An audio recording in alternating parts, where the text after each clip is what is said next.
கர்த்தராகிய இயேசு கிறிஸ்துவின் பரிசுத்த நாமத்துக்கு மகிமை உண்டாகட்டும்.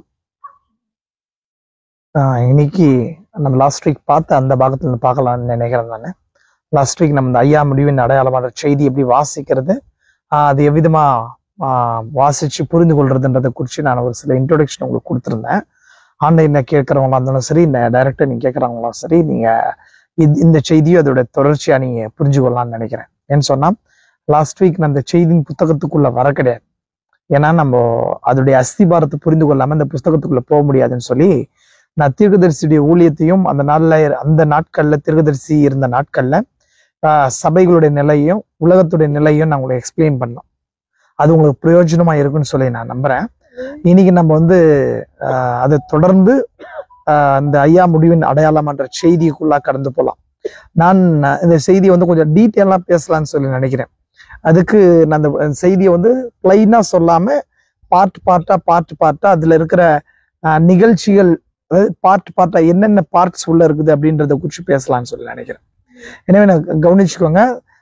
நம்ம லாஸ்ட் வீக் 1960 வரைக்கும் பார்த்தோம். தீர்க்கதரிசி 7 சபை காலங்களை குறித்து கொடுத்த செய்தி வரைக்கும் நம்ம பார்த்தோம். எப்படி அவருடைய மினிஸ்ட்ரி வந்துச்சுன்னு சொல்லி பார்த்தோம். 1900 தொடங்கி அசூசா ரிவைவ்ல இருந்து தீர்க்கதரிசியுடைய பிறப்பு, முதலாம் உலக யுத்தம், 2ஆம் உலக யுத்தம், தீர்க்கதரிசிக்கு ஏற்பட்ட முதல் தர்ஷன அனுபவம், அதை தொடர்ந்து அவர் அந்த 5வது டைமென்ஷன் பாதாளத்துக்கு எவ்விதமா போறார் 14வது வயசுலன்னு சொல்லி அந்த காரியத்தை குறித்து பார்த்தோம். அதுக்கப்புறம் அவருக்கு 24வது வயதுல ஏற்பட்ட அனுபவம், ஒஹையோ ரிவர்ல அவர் 17வது நபருக்கு ஞானஸ்தானம் கொடுக்கும்போது தூதன் இறங்கி வந்த அந்த காரியத்தை குறித்து பார்த்தோம். அது தொடர்ந்து ஏறக்குறைய அதுல இருந்து ஒரு 13 வருடங்கள் கழிச்சு தூதனை சந்திச்சுது. சார்லஸ் டவுன்ஸ் பக்கத்துல, ஜேபர்சன்வில்க்கும் சார்லஸ் டவுனுக்கும் பக்கத்துல கிரீன் மில் அப்படின்ற ஏரியா இருக்குது. அந்த ஏரியாவில் ஒரு கேவுக்கு ப்ராஃபெட் எப்பொழுதுமே இங்க போவாருன்னு சொன்னா அவரு ஜபிக்கிறதுக்காக போறது வழக்கம்னு சொல்லி தீர்க்கதரிசி அநேக செய்திகளை சொல்றாரு. 1940s இருந்து அங்க போவாராம். அவருக்கு ஏற்பட்ட அந்த தர்ஷன அனுபவங்கள்ல இருந்தும் தீர்க்கதரிசி வாழ்க்கையில அது ரொம்ப தொடர்ந்து வந்து கொண்டே இருந்துச்சு. அதுக்காக அவர் மட்டும் இல்லாம, அந்த தர்ஷனங்கள் மட்டும் இல்லாம அநேக வானசாஸ்திரிகள் கூட தீர்க்கதரிசிக்கு அதை குறித்து சொல்லியிருக்கிறாங்க. சொப்பனக்காரர்களும் வானசாஸ்திரிகளும் அந்த குறி சொல்றவங்க எல்லாமே உன்னை ஒரு ஒளி தொடர்றது அப்படின்றத குறித்து சொல்லியிருக்கிறாங்க. அதுவும் மட்டும் இல்லாம அவருக்கு ஒரு என்ன சொல்லப்பட்டுச்சுன்னு சொன்னா, நீ கிழக்கில இல்ல மேற்கில தான் உன்னோட வெற்றி இருக்கும் அப்படின்னு சொல்லப்பட்டிருந்துச்சு. இப்ப இதெல்லாம் அவர் வாழ்க்கையில கேள்விகளுக்கு மேல கேள்விகள் இருந்துச்சு. அதை தொடர்ந்து 1946 1946வது வருஷத்துல ஒரு தூதனை சந்திச்சார். அதுக்கப்புறம் தான் ஒரு ஸ்டேபிளான ஒரு மினிஸ்ட்ரி அவர் தொடங்குச்சு. 3 இழுப்புகளை குறித்து அங்கதான் அவர் கொடுக்கப்படுது. இங்க நம்ம அந்த காரியத்தை குறிச்சு எல்லாம் பார்த்தோம். அந்த முதலாம் இழுப்பின் ஊழியம் எப்படி தொடங்குச்சு, 2ஆம் இழுப்பின் ஊழியம் எப்படி தொடங்குச்சு, 3ஆம் இழுப்பின் ஊழியத்துடைய 3 தர்ஷனங்களை குறிச்சு எல்லாம் நம்ம என்ன பண்ணோம், தொடர்ந்து பார்த்தோம். அதுக்கப்புறம் 1950க்கு அப்புறம் 55க்கு அப்புறம் தீர்க்கதரிசி உபதேச ரீதியான ஊழியக்காரனார் மாறுறார். அதுக்கு முன்பதாக வரைக்கும் ஒரு நார்மலா ரிவைவல் மினிஸ்டரா தான் இருந்திருக்கிறாரு. அதுக்கப்புறம் 1956க்கு அப்புறம் அவர் உபதேச ரீதியான கருத்துக்கள், சபையை குறிச்சும் ஸ்தாபனத்தை குறிச்சும், அது மட்டும் இல்லாம அவரு சர்ப்பத்தின் வித்து, மற்ற ஸ்தாபனத்தை ஏன் நான் வெறுக்கிறேன்றதை குறிச்சும் மற்ற எல்லா விஷயங்களையும் அவர் என்ன பண்றாருன்னு சொன்னா பேச ஆரம்பிக்கிறார். அதுக்கப்புறம் 1960க்கு வரும்போதுதான் அவர் என்ன செய்யறாரு, நம்ம அந்த காரியத்தை குறிச்சு பார்த்தோம். அமெரிக்கன் எலெக்ஷன், நவம்பர் மாசம் அமெரிக்கன் எலெக்ஷன் வருது. அந்த அமெரிக்கன் எலெக்ஷன்ல ஜான் எஃப் கென்னடி வர்றதை குறிச்சு பார்த்தோம். அதை தொடர்ந்து தேவன் அவர் புஷ் பண்ணி தள்ளினது எவ்விதமா வெளிப்படுத்தும் விசேஷத்துக்கு வந்தார்ன்றதை குறிச்சு பார்த்தோம் இல்லைங்களா. அதுக்கப்புறம் எவ்விதமா அவர் ஃபர்ஸ்ட் பத்மூத் தீவு தர்ஷனம், அதுல முதல் பாகத்தை பேசுறாரு. அதுக்கப்புறம் இயேசு கிறிஸ்துவ பற்றி வெளிப்படுதல் முதல் பார்ட்டியும் பத்மூத் தீவு தர்ஷனம் அந்த 1வது அதிகாரத்தை பேசி முடிக்கிறார். அதுக்கப்புறம் 2ஆம் அதிகாரமும் 3ஆம் அதிகாரமும் 7 சபை காலங்கள் வியாகியானம், சரி 7 சபை காலங்கள். அதைதான் எபேச சபையிலிருந்து லவோதைக்கியா சபை வரைக்கும் அது என்ன பண்றாரு, தீர்க்கதரிசி பேசுறார். அதுக்கு நடுவுலே அவர் 1,44,000 யூதர்களும் 10 புத்தி இல்லாத கன்னிகைகள்ன்ற செய்தியை தொடர்ந்து பேசுறார். இந்த பாயிண்ட் எல்லாம் நான் லாஸ்ட் வீக் உங்களுக்கு சொன்னேன். அவர் ஏறக்குறைய 1961ஆம் வருஷம் முடிவு வரைக்கும் ஒரு என்ன பேசுறாரு, எது வரைக்கும் பேசுறாரு அப்படின்னு சொன்னா, சரியா சொல்லணும்னு சொன்னா அவங்களுக்கு வெளிப்படுத்தல் 5வது அதிகாரம் வரைக்கும் பேசுறாரு. ஏன்னா இன்னும் தொடர்ந்து ஒரு போக வேண்டிய தூரம் வெளிப்படுத்தல ரொம்ப அதிகமா இருக்குது. ஏன்னா வெளிப்பாடு முழுசும் வந்து இந்த செய்தியானால தேவன் திறக்கிறதா வாக்குறுத்திருக்கிறார். எனவே அவர் வந்து அந்த பார்ட்டுக்குள்ள அந்த அந்த அந்த காரியத்துக்குள்ள உள்ள போயிட்டு இருக்கிறார். ஒரு இன்ஸ்பிரேஷனா அவருக்கு வருது. அதை தொடர்ந்து அந்த காரியங்கள்லாம் தேவன் அவருக்கு திறந்து கொடுக்கறது காரியத்தை குறிச்சு பார்த்திருக்கிறோம்.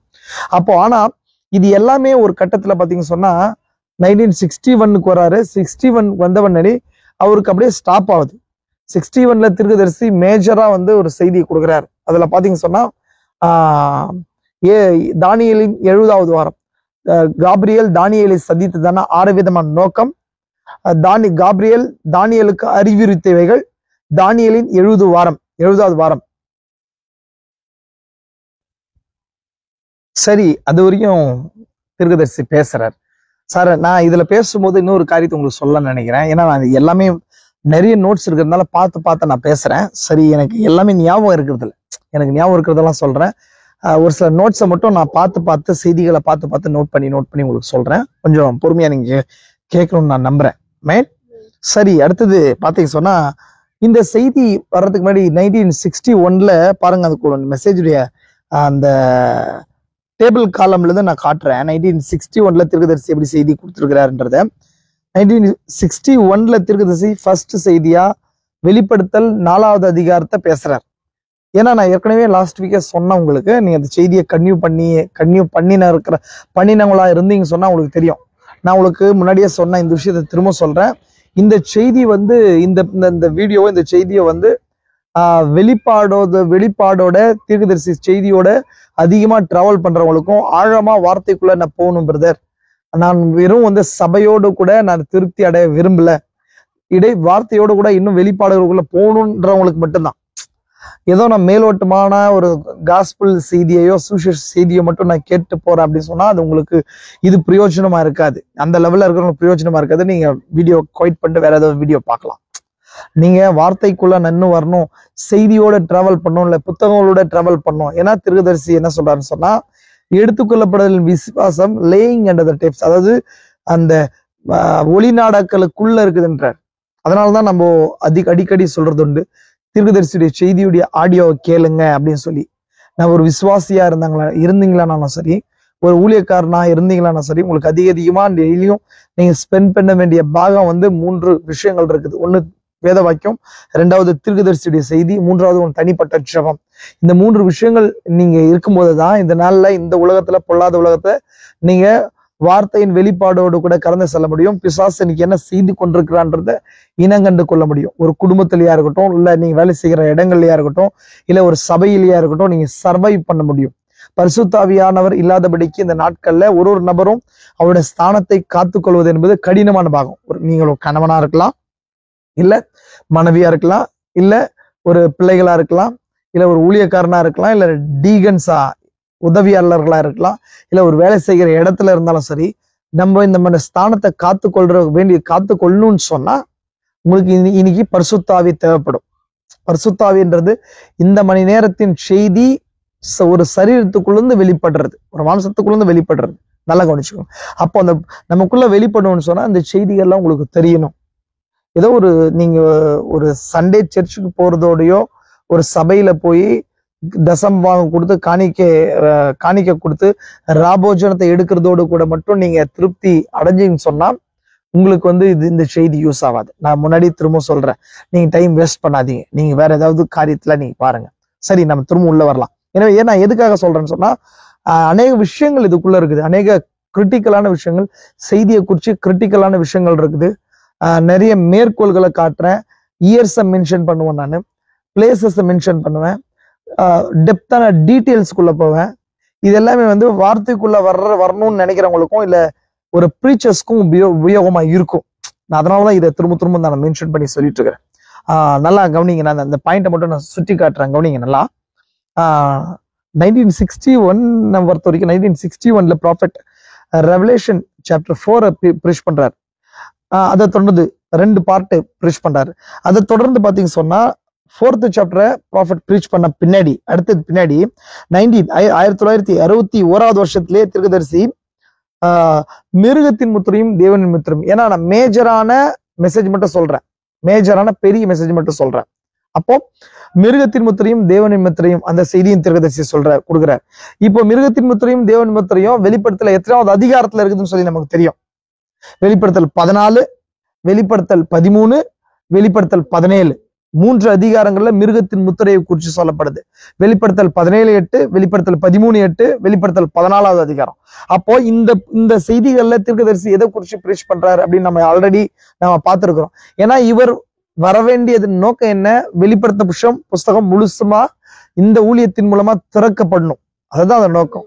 ஏறக்குறைய 1956லயும் 55லயும் தீர்க்கதரிசி சுவற்றி மேல் எழுதப்பட்ட கையெழுத்து புரஜாதி யுகத்தின் துவக்கம் முடியும், மிருகத்தின் முத்திரை, தேவனின் முத்திரை, இந்த செய்திகள்லாம் தீர்க்கதரிசி என்ன பண்றாரு சொன்னா வெளிப்படுத்தல் 13, வெளிப்படுத்தல் 14, வெளிப்படுத்தல் 17 இந்த செய்திகள்லாம் பிரீச் பண்றார். நாம் ஏன் ஸ்தாபனம் அல்லன்ற செய்தியை 1956ல இருந்து 60க்குள்ள தராரு. அதுல தீர்க்கதரிசி வெளிப்படுத்தல் 17வது அதிகாரத்தை டீட்டெயிலா பிரீச் பண்றாரு.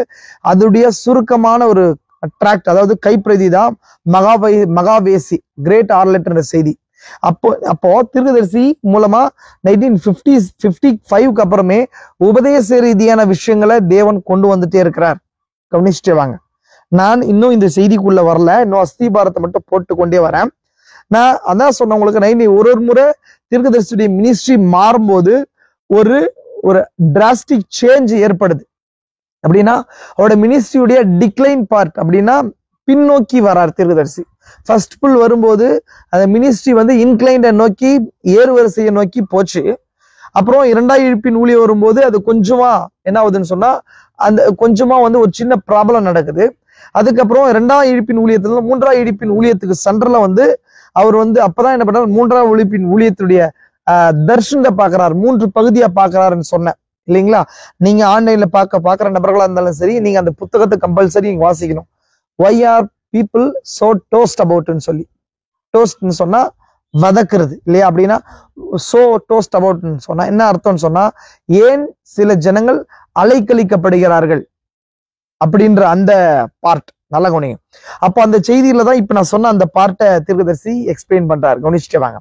இப்ப இதை தொடர்ந்து தர்ஷனம் ஆவது என்னன்ற செய்தியிலையும் இதை தீர்க்கதரிசி எக்ஸ்பிளைன் பண்றாரு. இப்ப 3ஆம் இழுப்பின் ஊழியம் வருது அப்படின்னா 3ஆம் இழுப்பின் ஊழியம் எதுன்னு சொல்லி நம்ம பார்த்தோம்னு சொன்னா, 3ஆம் இழுப்பின் ஊழியம் ஓப்பனிங் ஆஃப் த வேர்ட், வார்த்தை திறக்கப்படுவது. முதல் இழுப்பின் ஊழியம் என்னவா இருக்குதுன்னு சொன்னா அற்புத அடையாளங்கள், அதாவது ஒரு மனுஷனுடைய சரீரத்தோடு தொடர்பு கொண்டது.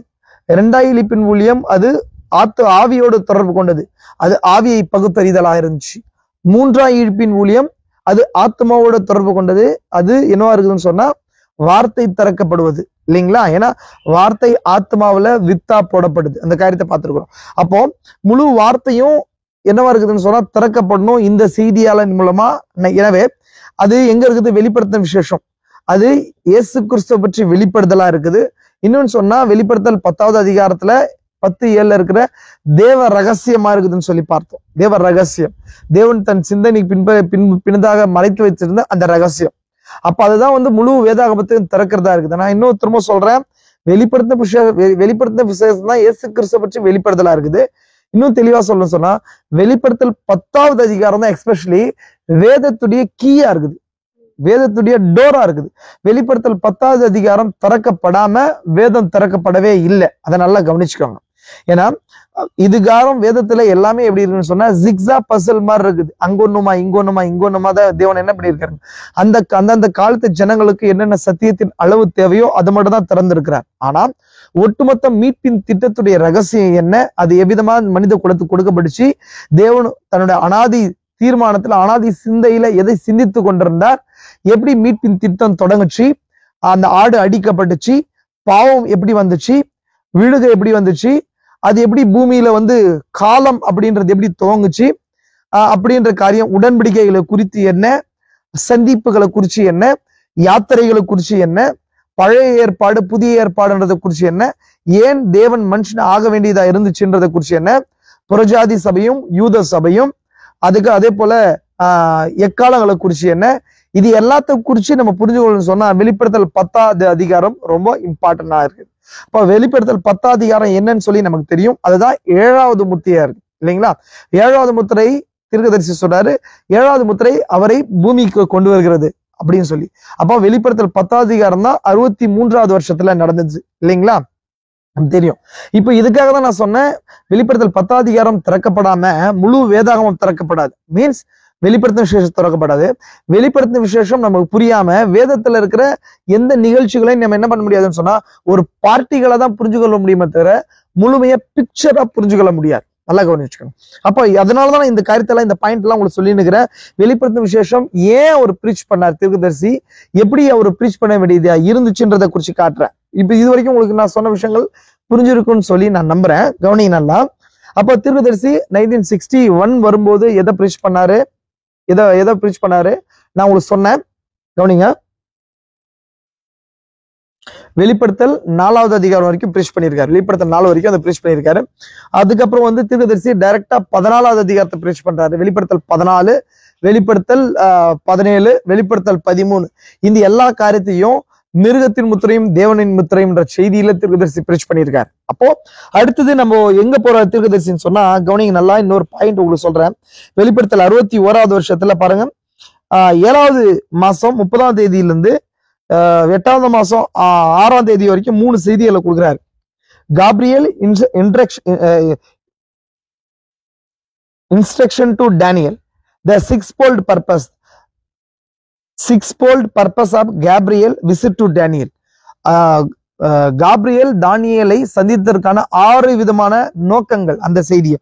இது ஏன் தீர்க்கதரிசி கொடுக்குறாரு அப்படின்றதுக்கு ஒரு முக்கியமான காரணத்தை தீர்க்கதரிசி சொல்றாரு. இந்த செய்தியை நான் காட்டுறேன் பாருங்களேன். இப்போ நான் ஏற்கனவே சொல்லிட்டேன், தீர்க்கதரிசி 5வது அதிகாரம் வரைக்கும் நிறுத்திட்டாருன்னு சொன்னேன். ஆனா இன்பிட்வீன் இதுக்கு முன்பதாகவே 1955ல 56ல 61ல இது எல்லாத்துலயுமே வெளிப்படுத்தல இருக்கிற ஒரு சில பாயிண்ட்ஸை தொடறாரு. அப்படின்னா மிருகத்தின் முத்திரை அந்த பாகமா இருக்கட்டும், இல்ல வெளிப்படுத்தல் 17ல இருக்கிற அந்த மகா வேசியை குறிச்ச ரகசியமா இருக்கட்டும், இந்த பாயிண்ட்ஸ் எல்லாம் தீர்க்கதரிசி சொல்றாரு. 1,44,000 பேர், 1,44,000 பேர் குறிச்சு எங்க இருக்குது, வெளிப்படுத்தல் 7வது அதிகாரத்துல இருக்கு. 1,44,000 பேர் நம்ம பார்த்திருக்கோமா இல்லைங்களா. 6வது அதிகாரம் 6 முத்திரையை குறிச்சு பேசுது. 7வது அதிகாரம் 7வது அதிகாரத்துல எதை குறிச்சு சொல்லப்படுதுன்னு சொன்னா 1,44,000 பேரை குறிச்சு பலிபீடத்தின் கீழ் ஆத்மாக்களை குறிச்சு சொல்லப்படுது. அந்த காரியத்தை குறிச்சு நம்ம 7வது அதிகாரத்துல பாக்குறோம் இல்லைங்களா. அப்புறம் 8வது அதிகாரம் 1ஆம் வசனம் 7வது முத்திரையும், 8வது அதிகாரம் 2ஆம் வசனத்துல இருந்து தொடங்கி 9வது அதிகாரம் முடிய 6 எக்காலங்களும், 10வது அதிகாரத்துல வந்து 7வது முத்திரையும், 11வது அதிகாரத்துல 2 சாட்சிகளும், 3வது எக்காலமும் இருக்குது நம்ம பார்த்திருக்கிறோம். அப்போ இந்த 1,44,000 பேரை குறிச்சு தீர்க்கதரிசி இதுக்கு முன்பதாகவே சபை காலங்களை பேசும்போது 6வது சபை காலத்துக்கும் 7வது சபை காலத்துக்கும் சென்டர்ல ஒரு செய்தி தராரு. அந்த செய்தியுடைய தலைப்பு என்னன்னு சொன்னா 1,44,000 யூதர்களும் 5 10 கன்னிகைகளை குறிச்சு செய்தி கொடுத்திருக்கிறார். அப்போ நல்லா கவனிச்சுக்கோங்க, தீர்க்கதரிசி 7வது அதிகாரத்தையும் பேசியிருக்கிறாருங்க. ஆனா இது எல்லாமே எங்க இணையுதுன்னு சொன்னா முத்திரைகள்ல இணையுது. என்ன முத்திரைகள் அப்படின்னு சொன்னா அதுதான் தேவனுடைய சிந்தைக்கு பின்பதாக இருக்கிற மீட்பின் புஸ்தகம், மீட்பின் ரகசியம் அப்படின்றது. இப்ப நீங்க சுருக்கமா புரிந்து கொள்ளணும்னு சொன்னா அப்படிதான் புரிந்து கொள்றதுக்கு அந்த பாயிண்ட சொல்றேன் நான். இப்போ அடுத்தது பாருங்க. இப்ப தீர்க்கதரிசி என்ன பண்ணிட்டாருன்னா 5வது அதிகாரம் வரைக்கும் பேசிட்டு விட்டுட்டு போய் தானியேல் புஸ்தகத்துக்கு போறாரு. அப்ப தானியேல் புஸ்தகத்துக்கு போறதுக்கு ஏன் போனாரு, எதுக்காக போறாரு? இப்ப டைரக்டா 61ல தீர்க்கதரிசி பேசிட்டு 4வது அதிகாரம் 5வது அதிகாரத்தை பேசிட்டு தானியேல் புஸ்தகத்துக்கு போறதுக்கான நோக்கத்தையும் தீர்க்கதரிசி சொல்றாரு. நான் அதை வாசிக்கிறேன் பாருங்களேன். தானியேல் முதல் பாகத்தை வாசிக்கிற பாருங்களா. அதுல சொல்றாரு தீர்க்கதரிசி என்ன சொல்றாரு பாருங்க. ஏன் அதை நான் வாசிக்கிறேன்றதுக்கு ஏன் சொல்றேன், ஏன் இந்த பாகத்துக்கு நான் போறேன்றதை வாசிக்கிறாரு பாருங்களேன் தீர்க்கதரிசி பாருங்க. And I have given out that I did have a study now on the 70 weeks of Daniel that ties in the rest of the message. அப்படின்னா நான் இப்போ இந்த கொடுக்கிற தானியேலின் 70 வாரம் செய்தி டைஸ்னா எல்லாத்தையும் கட்டி இணைக்கிறது. Ties in the rest the message before I can go with the seven seals, which is 7 seals, 7 plagues, 7 trumpets, 3 oaths, the woman in a sun, casting out of the red devil, the 144,000 sealed away, the happened between these time, and I thought I did have to get in this first அப்படின்ற தீர்க்கதரிசி. அது தீர்க்கதரிசி என்ன சொல்ல வர்றாருன்னு சொன்னா, இப்போ நான் முத்திரைகளுக்குள்ள போறேன், கவனிங்க நல்லா, முத்திரைகளுக்குள்ள போறேன். அந்த முத்திரைகள் போகும்போது முத்திரைகளை கொடுக்கறதுக்கு முன்பதாக எக்காலங்கள் எக்காலங்கள், முத்திரைகள், கலசங்கள், 3 ஐயோக்கள், சூரியனில் நின்ற ஸ்திரீ, வலு சர்ப்பம் தள்ளப்படுவதில், casting out of the red devil அப்படின்னா சிகப்பான அந்த பிசாசு தள்ளப்படுதல், த 144,000 சீல்ட் அவே, 1,44,000 பேர் முத்திரையிடப்படல், and all happen between these time அப்படின்னா தானியேலின் 70 வாரத்துல தான் இந்த எல்லாமே இது எல்லாத்தையும் இந்த நிகழ்ச்சிகள்லாம் நடக்குது. இன்னொன்னு சொல்லணும்னு சொன்னா தானியேலின் 70வது வாரத்துடைய மத்தியில தான் இதெல்லாம் நடக்கிறதா தீர்க்கதரிசி சொல்றாரு. புரியுதுங்களா உங்களுக்கு?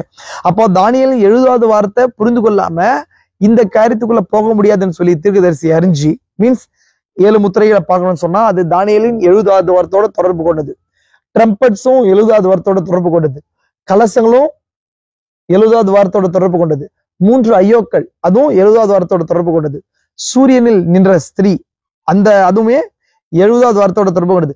இது எல்லாத்தையும் டை அப்படின்னா அது கட்டி இணைக்கிறதுன்னு சொன்னா தானியேலின் 70வது வாரம் மீன்ஸ் அந்த தானியேலின் 70 வாரங்கள் அந்த தீர்க்கதரிசனம் கட்டி இணைக்குது. எனவே இந்த பாகத்துக்குள்ள நான் போறேன்னு சொல்லி தீர்க்கதரிசி இந்த இடத்துல சொல்றாரு இல்லைங்களா? அதை தான் சொல்றாரு. I thought I did have to get in this first. இதை நான் ஃபர்ஸ்ட் என்ன பண்றேன், இது கொடுக்கணும் அப்படின்னு சொல்லி யோசிக்கிறார் தீர்க்கதரிசி. புரிஞ்சுக்கணும் உங்களுக்கு? அப்போ கவனிங்க, இது இப்ப தீர்க்கதரிசி என்ன பண்றாரு, தானியேல் 70 வாரத்தை குறிச்சு பிரீச் பண்ண ஆரம்பிச்சுட்டார். புரிஞ்சுங்களா உங்களுக்கு? அப்போ அதை தொடர்ந்து இது பிரீச் பண்ணி விட்டுட்டு தீர்க்கதரிசி நெக்ஸ்ட் என்ன பண்றாருன்னு சொன்னா 61வது வருஷம் முடியுது. 61வது முடிச்சு 62வது வருஷத்துக்கு தீர்க்கதரிசி வரார். பாருங்க, 62வது வருஷத்துக்கு தீர்க்கதரிசி வந்த பின்னாடி அவர் ஆல்ரெடி சொன்னது போல தானியேல் 70 வாரத்தை பிரீச் பண்ண பின்னாடி அவர் டைரக்டா முத்திரைகளுக்குள்ள போகல. நான் ஆல்ரெடி சொன்னேன், தீர்க்கதரிசி இந்த செய்திகள்லாம் வரும்போது ஒரு இன்ஸ்பிரேஷனுக்குள்ளதான் போய் இந்த மெசேஜ் தர்றாரு, சாதாரணமா தரல. நான் ஆல்ரெடி சொன்னேன், தீர்க்கதரிசி அந்த வெளிப்படுத்த விசேஷம் தொடங்கும் போது மிகப்பெரிய ஒரு இன்ஸ்பிரேஷனுக்குள்ள போய் வந்தாருன்னு சொல்லி சொன்னேன். அப்போ அந்த 70 வாரங்கள் வரும்போது தேவன் எப்பொழுதுமே பூமியில ஒரு காரியத்தை செய்யறதுக்கு முன்பதாக எங்க ஒரு காரியத்தை செய்யறாருன்னு பாக்குறோம்.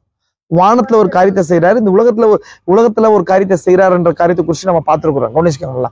இப்ப இந்த 70 வாரத்துக்கு முன்பதாக இந்த சபை காலங்களை பிரீச் பண்ணும்போது இது என்ன நடக்குது, என்ன மாதிரி இந்த செய்தி பிரீச் பண்ணும்போது என்னென்ன நடந்துச்சு, ஒரு மேஜரான 3 விஷயங்கள் நடந்துச்சு. அது போப் எருசலேமுக்கு போகும்போது பிறை நிலா தோன்றுச்சு. அது அன்னைக்கு 1961 அந்த நேரத்துல என்ன பண்ணிச்சுன்னா பிறை நிலா தோன்றும் போது அது வானத்துல காண்பிக்கப்பட்ட அடையாளமா தீர்க்கதரிசி சொல்றாரு இல்லைங்களா? அப்போ அந்த ரத்த நிலா தோன்றுச்சு. அது 6 விதமான நிலைகளை காணப்படுச்சு, 7 விதமான நிலைகளை காணப்படுச்சு. 1. 2வது, இந்த 7 சபை காலத்தை குறிச்சு தானே அந்த டைகிராம தீர்க்கதரிசி என்ன பண்றாரு சொன்னா போர்ட்ல வரைகிறார். 2வது, அது தீர்க்கதரிசிக்கு வெளிப்படுத்தப்படுச்சு. 3வது, அதே நேரத்துல பரிசுத்த ஆவியானவர் தீர்க்கதரிசி வரைஞ்சதும் அதே போல அன்னைக்கு வானத்துல பிறை நிலா தோன்றும் எந்த வடிவுல பிறை நிலா தோன்றுச்சோ அதே வடியில பரிசுத்த ஆவியானவர் தீர்க்கதரிசி போர்ட்ல வரைஞ்சதை போல, பிளாக் போர்ட்ல வரைஞ்சது போல பரிசுத்த ஆவியானவர் என்ன பண்றாருன்னு சொன்னா அந்த 300 பேருக்கு முன்பதாக வரைகிறார். புரிஞ்சுக்கலாம்? ஒண்ணு இயற்கையை சாட்சி கொடுக்குது, இன்னொன்னு தீர்க்கதரிசி மூலமா தீர்க்கதரிசிக்கு வெளிப்படுத்தப்பட்டு அந்த சாட்சி அமையுது. 3வது, தேவனே சுவற்றிட அதை கையெழுத்தா எழுதுறார். அப்போ இந்த 2-3 சாட்சிகள் என்ன பண்ணுதுன்னு சொன்னா இந்த செய்தி உண்மைன்றத நிரூபிக்குது. இப்போ இதுக்கு முன்பதாக இது மட்டும் இல்லாம தீர்க்கதரிசி வெளிப்படுத்தும் விசேஷத்தை தொடங்கும் போது நான் ஆல்ரெடி சொன்ன 3 பேர் வந்தாங்க, 2 லேடிஸ் ஒரு பர்சன் தீர்க்கதரிசிக்கு இந்த செய்திகள் ஓப்பன் ஆகுதுன்றதை குறிச்சு தீர்க்கதரிசனம் சொன்னாங்க. நான் அந்த காரியத்தை குறிச்சு கூட நான் ஆல்ரெடி சொல்லியிருக்கிறேன். இது இயேசு கிறிஸ்து பற்றி வெளிப்படுத்தல் பாகம் 1ல முதல் 2 பக்கங்கள்ல இருக்கும், 2-3 பக்கங்கள் இருக்கும். நான் சொல்றது நான் அதிகமா இதை வாசிச்சு கொண்டே இருந்தா நேரம் போயிடும். சரி, இருந்தாலும் அது ஒரு சின்ன பாயிண்ட்டுக்காக மட்டும் நான் அதை வாசிச்சு உங்களுக்கு காட்டுறேன். கவனிங்க நல்லா, அதை சின்ன பாயிண்ட்டுக்காக மட்டும் வாசிக்கிறேன் பாருங்க.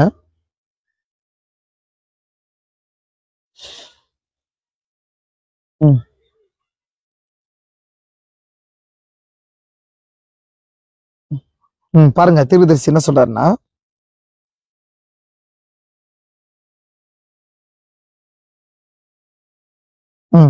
நான் ஆல்ரெடி நான் சொன்னது உங்களுக்கு இது எதுனா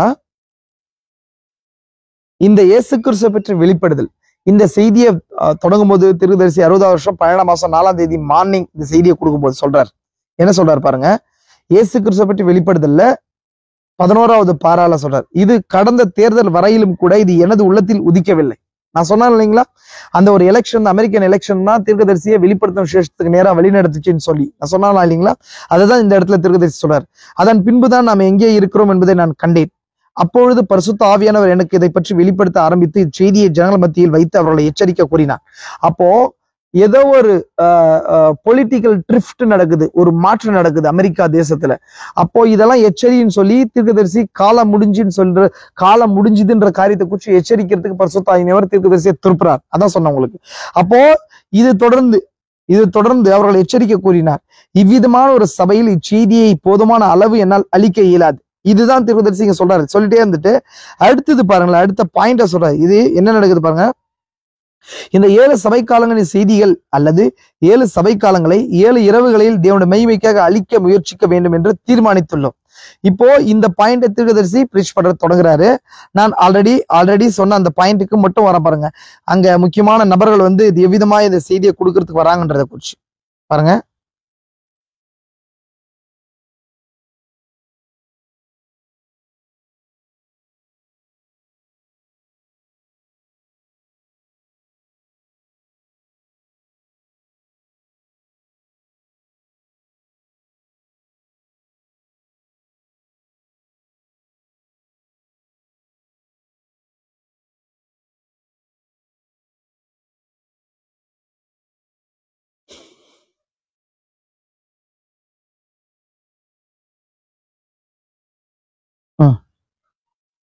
அதான் 33வது பாரால சொல்றாரு பாருங்க. கடந்த வாரத்தில் லூயிவில் உள்ள ஸ்ரீவர் போர்ட்டில் என் வாழ்விலே கண்டிராத மகத்தான ஆவிக்குரிய கூட்டம் நமக்கு உண்டாயிருந்தது. அது கீழே பாருங்க, அது கீழே முக்கியமான பாகத்துக்குள்ள வர பாருங்க.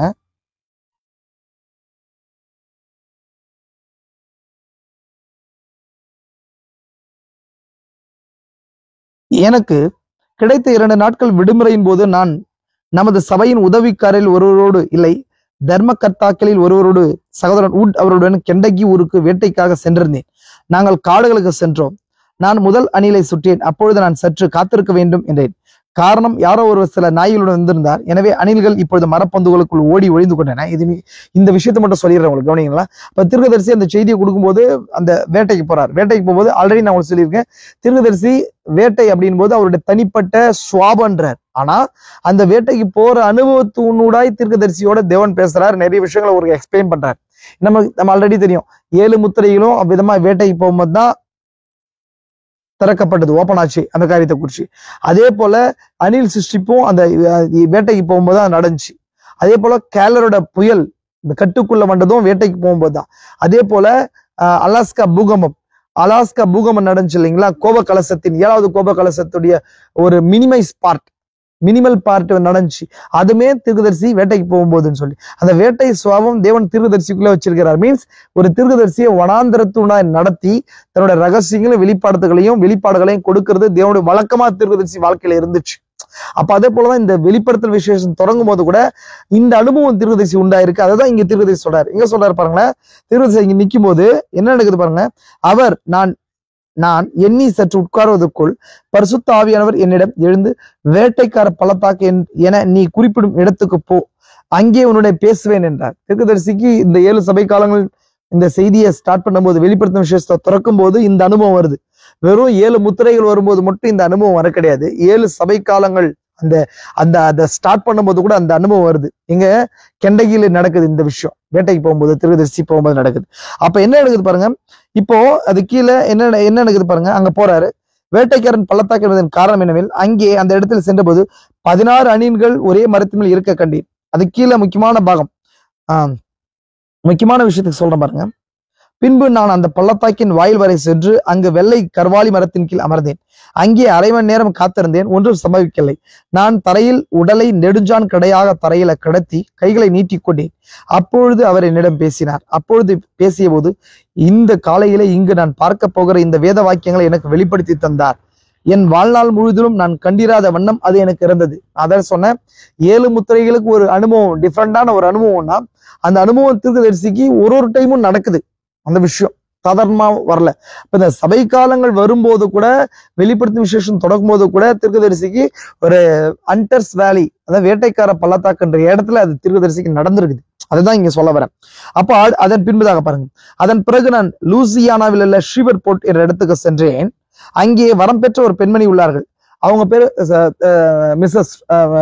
மிஸ்ஸஸ் ஸ்ட்ரேடர்ன்னு சொல்லி. அவங்க நான் ஆல்ரெடி சொன்னேன், இன்னும் 3 மாதங்கள்ல என்ன நடக்குது பாருங்க. என்ன சொல்றாங்க பாருங்க.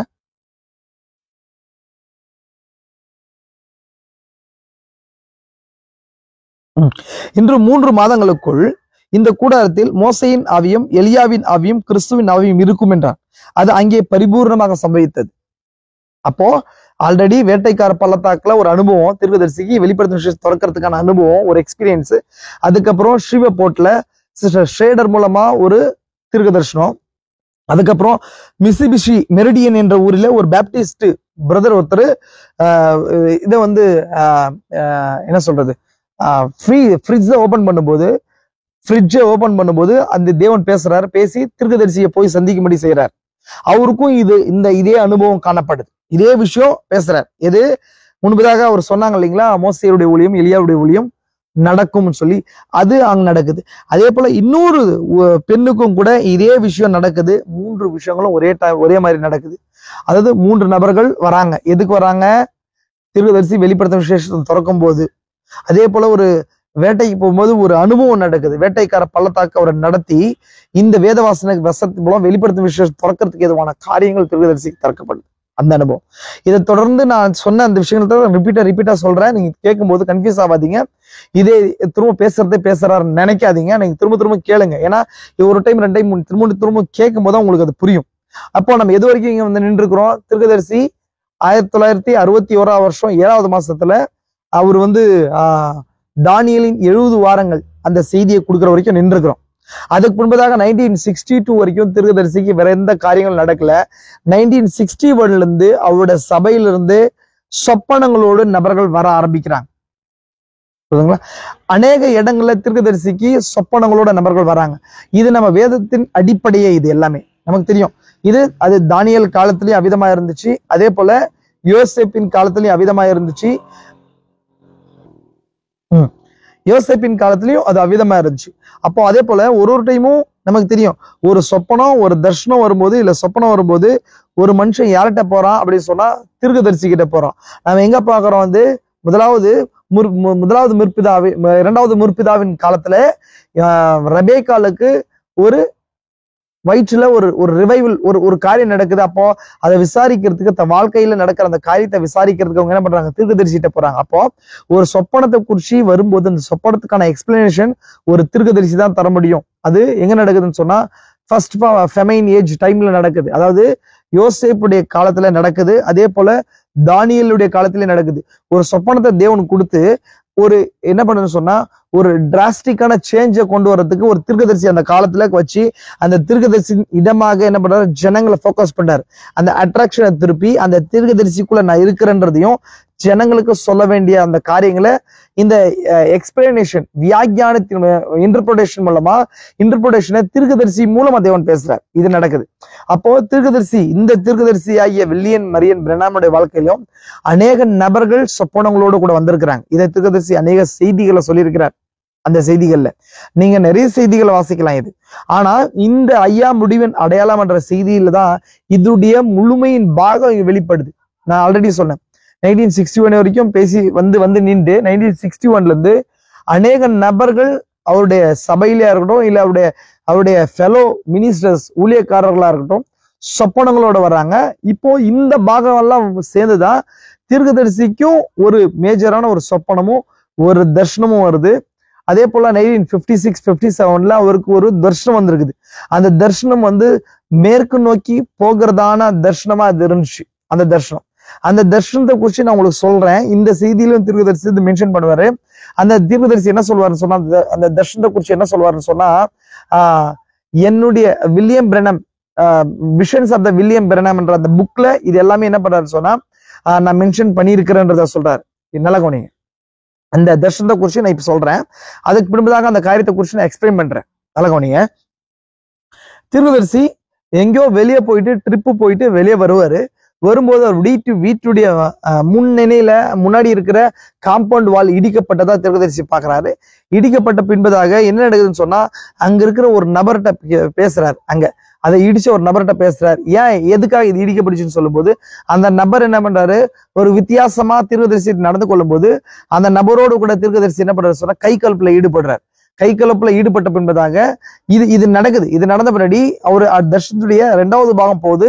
அதுல ஒரு குதிரை வண்டி ஆயத்தப்படப்பட்டிருக்குது. அந்த குதிரை வண்டியில அவருடைய மனைவியும் பிள்ளைகளும் உட்கார்ந்து இருக்கிறத பாக்குறாரு. அதுக்கப்புறம் இது தீர்க்கதரிசிக்கு அதுல தீர்க்கதரிசிக்கு போறாரு. அப்போ அந்த தீர்க்கதரிசிக்கு அந்த தர்ஷனத்துல என்ன சொல்லப்படுதுன்னு சொன்னா, நீ மேற்கு நோக்கி போகணும். இது நடக்கும்போது இந்த ஒரு விஷயம், உன்னோட காம்பவுண்ட் வால் முன்னாடி இருக்கிற அந்த காம்பவுண்ட் வால் இடிக்கப்படும் போது நீ மேற்கு நோக்கி போகணும்னு சொல்லப்படுது. இது அவருடைய தர்ஷனத்தின் புஸ்தகத்துல எழுதப்பட்டிருக்குது. டென் ரூம்ல அவருடைய அந்த குகை அறையில இதை தீர்க்கதரிசி அந்த புத்தகத்துல எழுதி வச்சிருக்கிறார். இது இருக்குது. இப்போ இந்த தர்ஷனம் ஏறக்குறைய 1962 முன்னாடி ஒரு 3-4 இயர்ஸ் முன்னாடி 58 ஐ திங்க் 59ல 58ல எனக்கு ஐ திங்க் அது நடந்திருக்கலாம். இதை தீர்க்கதரிசி அதை நிறைவேறுதலுக்காக எழுதி வச்சிருக்கிறார்.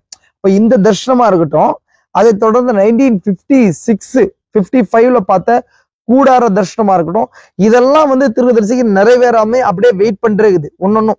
அப்போ தீர்க்கதரிசிக்கு எப்பொழுதுமே தர்ஷனம் வரும்போது அவர் எழுதி வைப்பாரு, இல்ல வரும்போது சர்ச்சில் சொல்லுவாரு, சபையில கூடாரத்துல சொல்லுவாரு. கூடாரத்துல சொல்லும் போது கூடாரத்துல விசுவாசிக்கு அதை என்ன பண்ணுவாங்க, எழுதி வைப்பாங்க. அப்போ நிறைவேறும் போது எகெயின் வேற ஒரு தர்ஷனத்திலேயோ இல்ல வேற ஒரு இதுல பிரசங்கம் கொடுக்கும்போது நிறைவேறும் போது அதை ஒரு மேற்கோள் காட்டுவார். பாருங்க, ஆல்ரெடி நான் சொல்லியிருக்கேன் இது இன்னைக்கு நிறைவேறுச்சுன்னு சொல்லிட்டு. அப்ப அந்த மாதிரி தீர்க்கதரிசி அதை வெயிட் பண்ணிட்டு இருக்கும்போது 1961ல என்ன நடக்குது பாருங்க. நான் அதை சொல்றேன், அந்த பாயிண்ட சொல்றேன். இப்ப நம்ம அந்த செய்திக்கு நேரம் போலாம். இப்பதான் அந்த செய்திக்குள்ள நம்ம போறோம். 1962ல 12ஆம் மாசம் 30ஆம் தேதி ஈவினிங் கொடுத்த செய்தி, தீர்க்கதரிசி கொடுத்த செய்தி. அந்த செய்தியில தான் தீர்க்கதரிசி என்ன பண்றாரு சொன்னா, 1961ல இருந்து 62 வரைக்கும் அவரோட சபையில 6 பேர் சொப்பனங்களோடு கூட வந்தாங்க. அந்த சொப்பனங்கள் எல்லாமே ஒரே மாதிரியான சொப்பனங்கள்.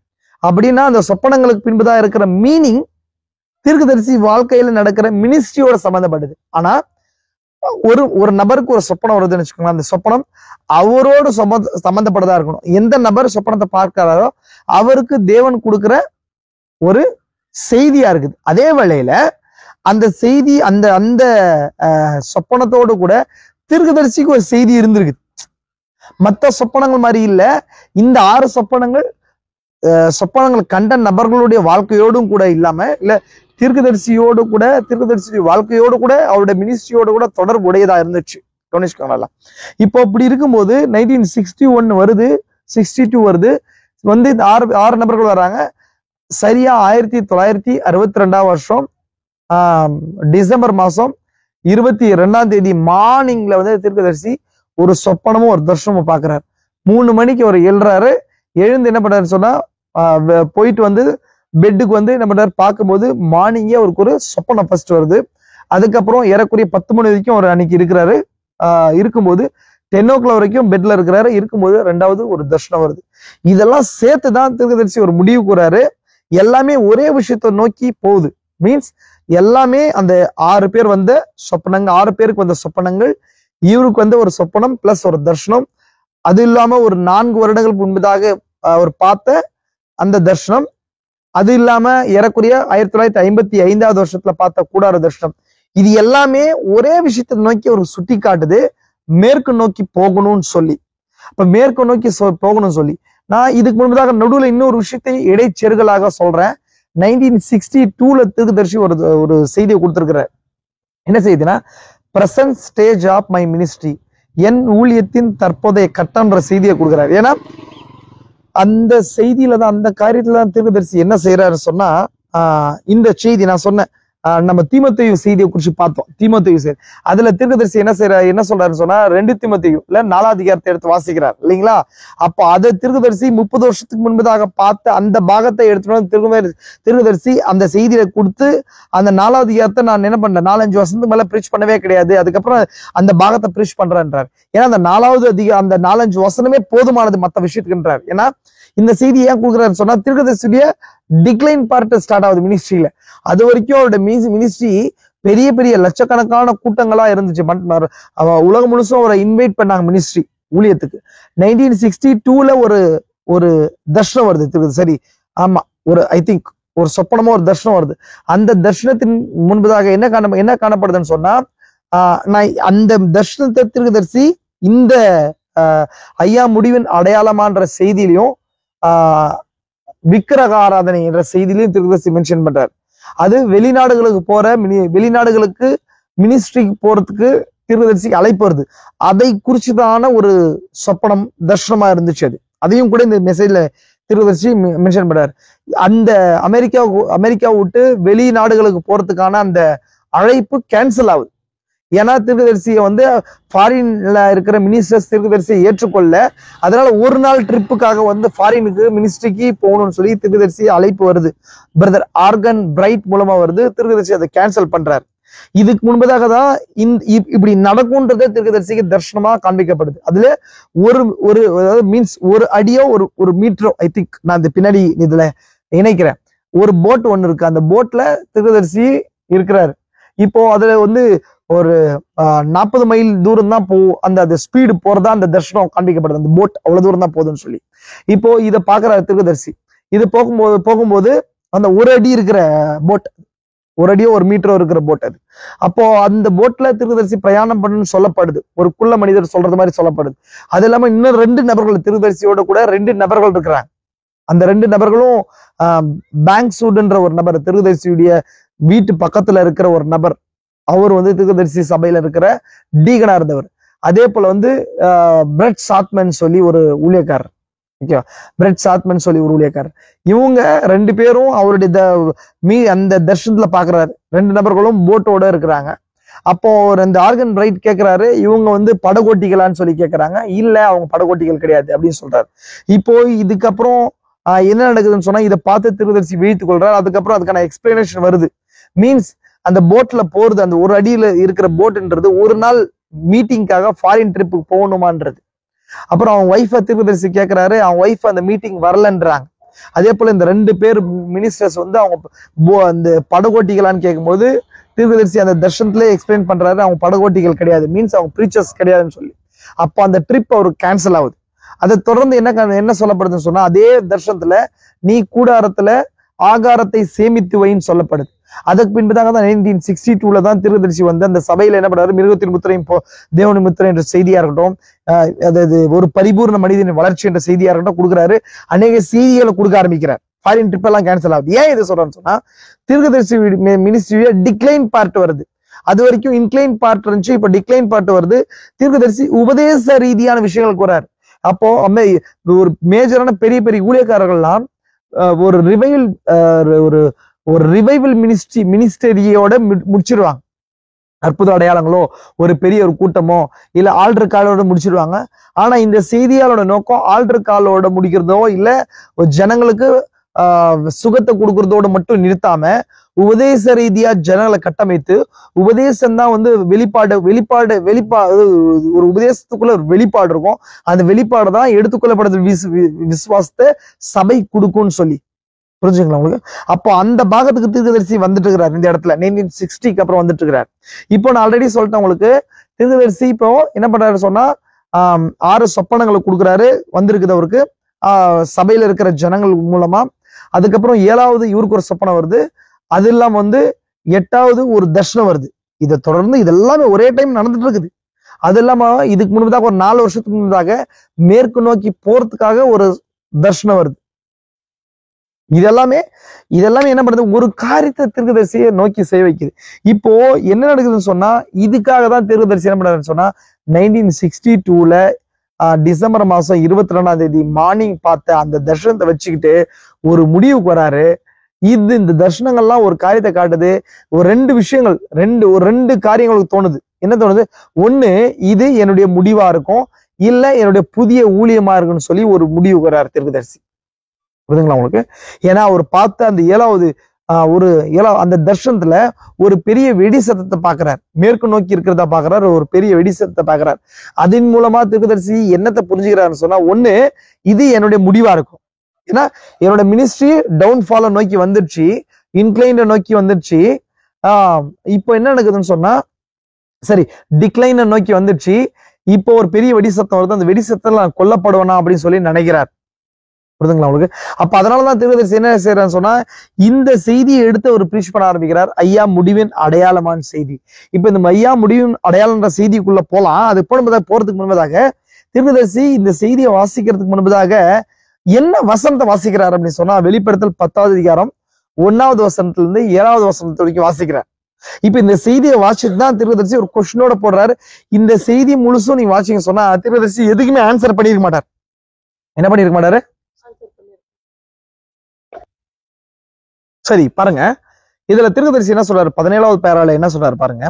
நாம் அறிந்துள்ளபடி அடுத்த பிரசங்கம் செய்யப்பட வேண்டியது 7 முத்திரைகளை குறித்ததாகும். கர்த்தருக்கு சித்தமானால் இந்த கூடாரம் கட்டி முடிந்தவுடன் அவைகளின் பேரில் நாம் பிரசங்கம் செய்ய தொடங்கலாம்.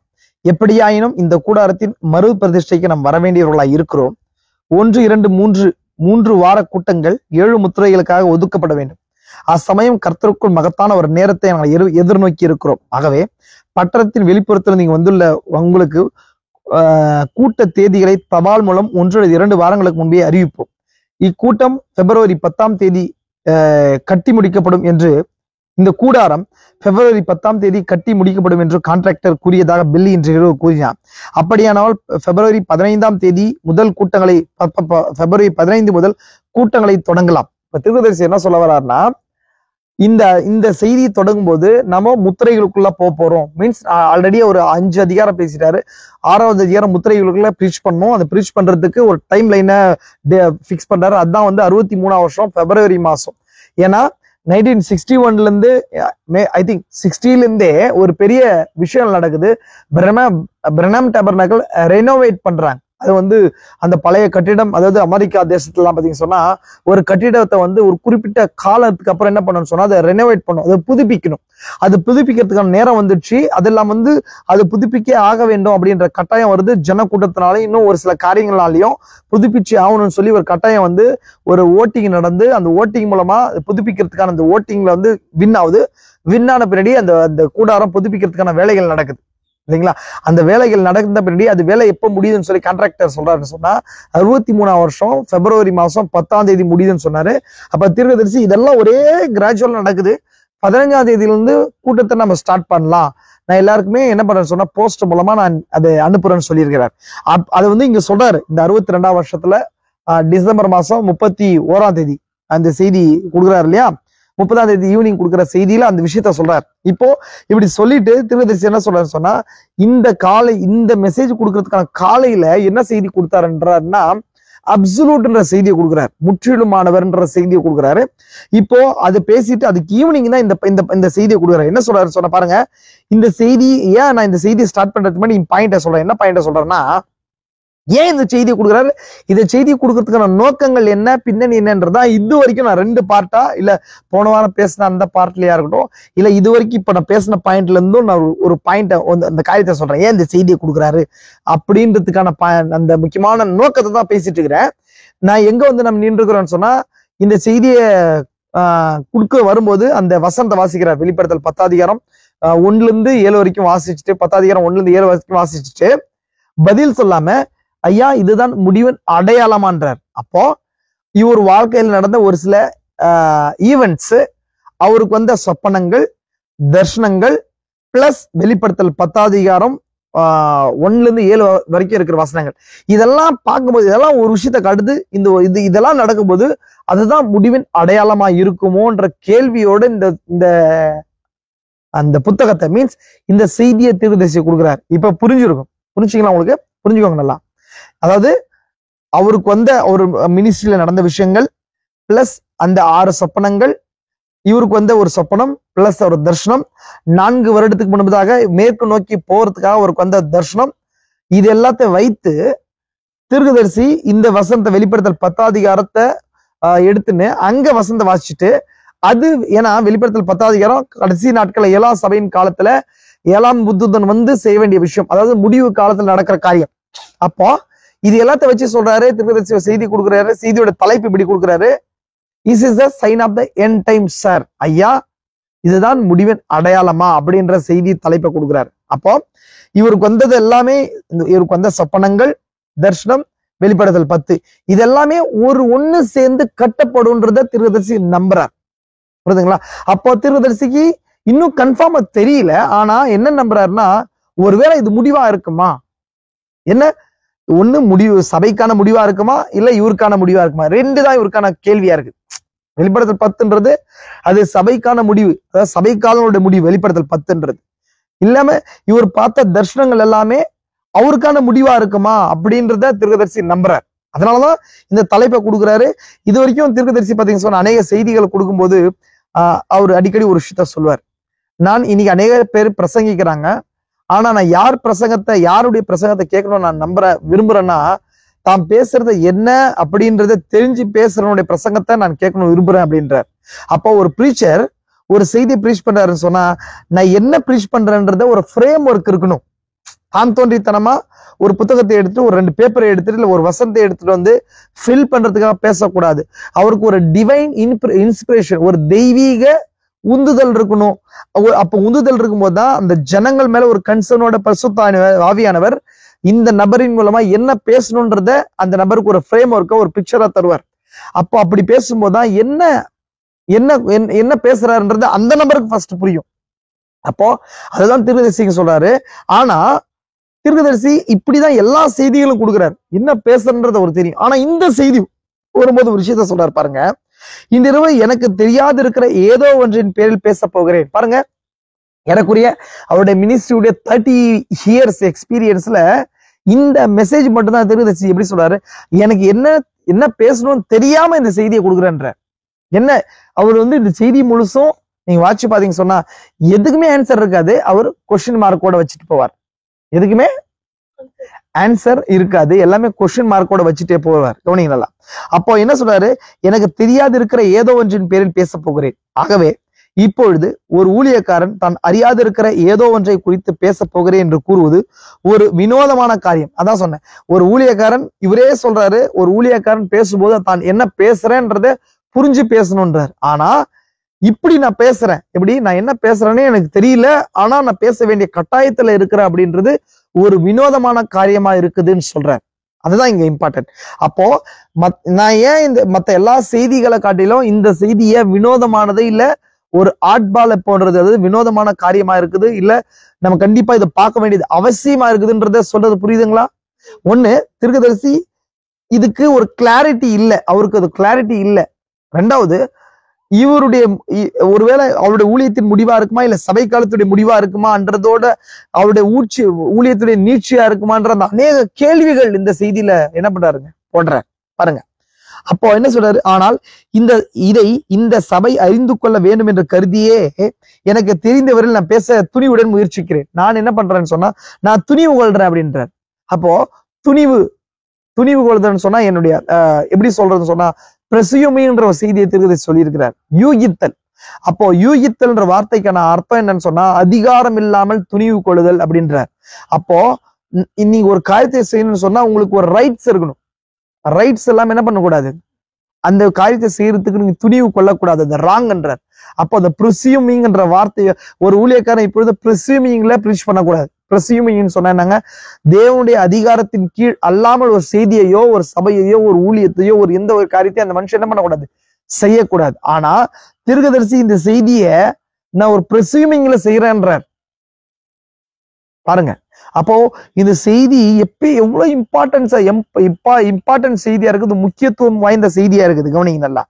அப்போ நான் இந்த அறிந்து கொள்ள வேண்டும் கருதியே எனக்கு தெரிஞ்ச வரையில் நான் பேச துணிவுடன் முயற்சிக்கிறேன். ஆகவே நான் ஒரு காலம் உங்களுக்குள்ள பயனுள்ள எந்த ஒரு காரியத்தையும் மறைத்து வைக்க மாட்டேன். அப்போ தீர்க்கதரிசி என்ன சொல்றாரு, நான் பிரசீவிங் செய்யக்கூடாதுன்னு நான் சொல்லியிருக்கிறேன், ஆனா நான் இது செய்யறதுக்கான ஒரு நோக்கம் இருக்குது, நன்மைக்காக இந்த காரியத்தை செய்யறேன், நீங்க அறிஞ்சு கொள்ளணுன்றது காரியத்துக்காக செய்யறேன் அப்படின்னு சொல்றாரு பாருங்க. அது கீழே, இது மனித இயல்பு, நாம் எல்லோரும் மானிடர்களே, நாம் தவறாக புரிந்து கொள்ள ஏதுவாயுண்டு. ஆயினும் உங்களுக்கு ஏதாயிலும் ஒரு குழக்கம் இருக்குமானால் மறுபடியும் ஒளிநாடாவை போட்டு கேளுங்கள், கூர்ந்து கவனிங்கள், அப்பொழுது பரிசுத்த ஆவியானவர் உங்களுக்கு வெளிப்படுத்துவார். அதாவது நான் பேசுற காரியங்கள் ஒருவேளை நான் எதுக்குமே ஆன்சர் பண்ணவே இல்லை, இந்த செய்தியில எதுக்குமே என்ன பண்ணல, ஆன்சர் பண்ணவே இல்லை. அநேக சொப்பனங்களை வச்சிருக்கிறேன், தர்ஷனங்களை வச்சிருக்கிறேன். எனக்கு என்னுடைய வாழ்நாள் முழுசும் எனக்கு வந்த அந்த என்னை பின்தொடர்ந்த ஒளியை குறிச்சு பேசுறேன், என்னை நடத்தின அந்த ஆவியை குறிச்சு பேசுறேன், இல்ல இந்த ஊழியத்தை குறிச்சு பேசுறேன், வெளிப்படுத்தல் 10 அதிகாரத்தை குறிச்சு பேசுறேன். இது எல்லாத்த குறிச்சு பேசினாலுமே உங்களுக்கு ஒருவேளை இது தப்பா புரிஞ்சு கொள்றதுக்கு வாய்ப்பு இருக்குது. அது மனித இயல்பு தான். நானே கூட அநேக நேரங்களை அப்படி புரிந்து கொண்டிருக்கிறேன். ஆனா அதை கவலை கொள்ளாதீங்க. திருப்பு அதுக்கு அந்த ஆடியோவை போட்டு திரும்ப என்ன பண்ணுங்க, கேளுங்க அப்படின்றார். ஏன்னா இன்னைக்கு அநேக நபர்கள் என்ன பண்றாங்க, ஒரு செய்தி எடுத்துக்கொள்றாங்க, ஒரு பிரீச்சர் பேச வந்த செய்தி எடுத்துக்கொண்டு அவருடைய மொழி நடைய வைத்தோ இல்ல அவர் பேசுறதுக்கு ஒரு சில காரியங்கள், அதாவது எழுத்துக்களையோ வார்த்தைகளை வச்சு புது அர்த்தங்களை கற்பித்து தவறான காரியங்களை பரப்ப ஆரம்பிக்கிறாங்க. அது அநேகமா இந்த செய்தியிலையும் இந்த ஊழியக்காரர்கள் மத்தியில் அதிகமா நடக்குது. எனவே நல்ல பரிசுத்த ஆவியானவர் கீழே நடத்தப்படுற ஒரு நபர் எழுத்தையோ இல்ல வார்த்தைகளோ பார்க்காம வார்த்தைகளுக்கு பின்பாக செயல்படுகிற ஆவியை பார்த்து செயல்படுவான். நான் அடிக்கடி சொல்றது உண்டு. என்ன ஒருவேளை என்னுடைய மொழி நடை தவறா இருக்கலாம், அதிக ஞானம் இல்லாம இருக்கலாம், நான் எனக்குள்ள இருக்கிற பாகத்தை வியாக்கியானிக்கிறதுக்கு இல்ல நான் மொழியில எக்ஸ்பிளைன் பண்றதுக்கு புரியாம இருக்கலாம், தெரியாம இருக்கலாம், அதுக்கேத்த அறிவு எனக்கு இல்லாம இருக்கலாம். ஆனா எனக்குள்ள இருக்கிற பரிசுத்த ஆவியானவர் உங்களுக்குள்ள இருந்தாருன்னா எனக்குள்ள என்ன வைத்தாரோ அந்த பாகத்தை உங்களுக்கு புரிய வைப்பார். நான் தான் சொல்வேன். அது இதே போல ஒரு ஊழியக்காரனுக்கு அது பொருந்தும், ஒரு தேவனுடைய பிள்ளைகளுக்கு அது பொருந்தும். நான் இந்த செய்தியும் கூட நான் சொல்றேன். நான் அநேக செய்திகளை என்னால கூட ஆர்டர் பண்ண முடியல. நீங்க போன வாரம் கேட்ட செய்தியா இருக்கட்டும், இப்ப இது வரைக்கும் ஒரு 50 மினிட்ஸ் பேசியிருக்கிறேன். இந்த செய்திகளா இருக்கட்டும் என்னால ஆர்டர் பண்ண முடியல. அநேக விஷயங்கள் முன்னாடி நான் மாத்தி பேசிட்டு இருக்கிறேன். ஆனா இதெல்லாம் நீங்க கேட்ட பின்பதாக ஒரு பரிசுத்த ஆவியானவர் உங்களுக்குள்ள செயல்படுவாரனால ஒரு ஃப்ரேம் ஒர்க் உங்களுக்கு இது புரியும். ஒரு ஃப்ரேம் ஒர்க், ஒரு விஷயத்த சொல்ல வரார் பிரதர்ன்றது. நான் இன்னுமா என்ன பண்ணல, இந்த செய்தி புத்தகத்துக்குள்ள வரல, ஒரு அவுட்லைனை மட்டும் பேசிட்டே வரேன். இப்போதான் உள்ள என்ட்ராய் இருக்கிறேன். எதுக்காக, என்ன இந்த செய்தி, இந்த புத்தகம் எதை பேசுது, என்ன காரியத்தை குறிச்சு பேசுதுன்னு சொல்லி. இப்ப பாருங்க, நான் இது வரைக்கும் சொன்ன விஷயங்களை மைண்ட்ல வச்சுக்கோங்க. இப்ப இந்த செய்தியை உள்ள போறதுக்கு முன்னாடி அந்த செய்தியை 3 பார்ட்டா பிரிச்சிடுறேன். 3 பார்ட்டா பிரிச்சுட்டு 3 பகுதிகளா பார்க்கும்போது, ஏன்னா ஒரு ஒரு டாபிக் எடுத்தோம்னு சொன்னா நம்ம ஓரலா பாக்குறது அப்படின்றது ஒண்ணு, நம்ம அதுல இருக்கிற கிரிட்டிக்கலான விஷயங்கள் இருந்துச்சுன்னா நம்ம என்ன பண்ண மாட்டோம்னு சொன்னா ஓரலா பார்க்காதபடிக்கு பகுதியா பிரிச்சு ஆழமா சிந்திக்க வேண்டியதா இருக்குது. எனவே இந்த செய்தியை எடுத்து நான் பாக்குறதுக்கு முன்னதாக எப்படி சொல்றேன்னு சொன்னா, இந்த செய்தியை தீர்க்கதரிசி கொடுக்கறதுக்கான நோக்கத்தை ஒரு பகுதியாகவும், 2வது அவருக்கு வந்து சொப்பனத்தையும் தர்ஷனத்தையும் 2வது பகுதியாகவும், 3வது தீர்க்கதரிசிக்கு கடைசியா வர்ற கேள்விகளோடு வர்ற பகுதி 3வது பகுதியாகவும் நான் பேச விருப்பப்படுறேன். 3 பகுதிகள். ஒண்ணு, இந்த செய்தியை கொடுக்கறதுக்கான நோக்கத்தை தீர்க்கதரிசி பேசுறாரு, ஏன் கொடுக்குறேன் அப்படின்றது அவர் வாழ்நாள்ல வந்து அவர் மினிஸ்ட்ரியுடைய பார்ட்டையும், அது ஒரு பார்ட். 2வது சொப்பனங்களும் தர்ஷனங்களும் அதுக்கான விளக்கங்களும் 2வது. 3வது இந்த கேள்விகளை தீர்க்கதரிசி போட்டே போற 3வது பகுதியில் அடுத்தது இதான் முடிவின் அடையாளமா, ஒருவேளை இதுக்காக இருக்குமா, இல்ல ஒருவேளை என்னுடைய மரணமா இருக்குமா, இல்ல ஒருவேளை இதுதான் முடிவா, சபை முடிய போதா, சபை காலம் முடிய போதா அப்படின்ற அந்த காரியத்தோட என்ன பண்றாரு, முடிப்பார்.